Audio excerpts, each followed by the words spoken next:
เอาဆိုတော့ဒါကပါလဲဆိုရင်တလားပေါ့နော်တလားတော့မကြည့်ဘူးပေါ့နော်ဒါပေမဲ့တလားဝင်ကျင် intensive ပေါ့နော် intensive ဆိုတာအာတုံခွန်ဆိုင်နော်တင်တဲ့လူဘက်ကလည်းပေးတဲ့လူဘက်ကလည်းအာတုံခွန်ဆိုင်ပေးလို့ယူတဲ့လူဘက်ကလည်းအာတုံခွန်ဆိုင်ယူရဆိုတော့ဒီနေ့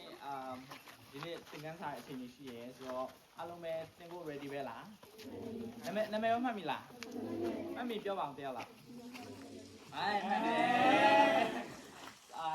နာမည်ပြဆိုတာ slide BB Graham လို့ခေါ်ရဲဒါပေမဲ့ BB ပေါ့နော်အဲ့လိုခေါ်လို့ရတယ်အားလုံးပဲကဲပြလာပါနော်အောင်ကျော်တက်လို့ခေါ်တယ်ဒါပေမဲ့ခြံလို့ခေါ်ရပါတယ်တရားချက်ခြံသားခိုင်ခိုင်တာမဟုတ်ဘူးနော်မ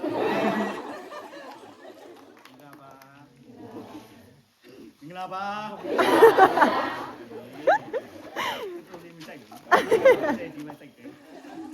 ကျွန်တော်နာမည်အလီယာလို့ခေါ်တယ်ကွန်ပျူတာသုံးဖို့သုံးပြီးဒီမဲ့ဆရာဖြစ်ပါတယ်ဒါပေမဲ့ဆရာအားတဲ့အချိန်ဒီမှာလည်းဒီဆရာ channel ဒီပေါ့နော်ညီလေးမလေးတို့ကိုဒီ grammar ဘိုင်းနဲ့ပတ်သက်ပြီးဒီဘိုင်းနဲ့ပတ်သက်ပြီးတော့အခုညီလေးတွေမှာဖြစ်ပါတယ်ပေါ့နော်ဒါဆရာတို့ဘက်ကလည်းရိုင်း professional တော့မဟုတ်ဘူးဒါပေမဲ့ဆရာတို့တက်တဲ့လောက်ကိုညီလေးမလေးတို့ကိုလည်းတက်စီချင်တယ်သင်ကြားပြီးမှဖြစ်တယ်အဲကြောင့်မို့ညီလေးမလေးတို့ဘက်ကနေကြတယ်ဒီလိုစာတွေလောက်ခိုင်းတာရှိမယ်အဲ့ဒါမျိုးတွေတော့တက်တက်ကြွကြွပါဝင်ပြီးတော့လုပ်ဖြစ်ချင်တယ်ဆွေးနွေးရချင်းမှာဆိုတကယ်ချင်း3ယောက်ဆွေးနွေးဆိုတစ်ယောက်ပဲပြောနေလို့မရအောင်အားလုံးကကားပြင်နေတာဖြစ်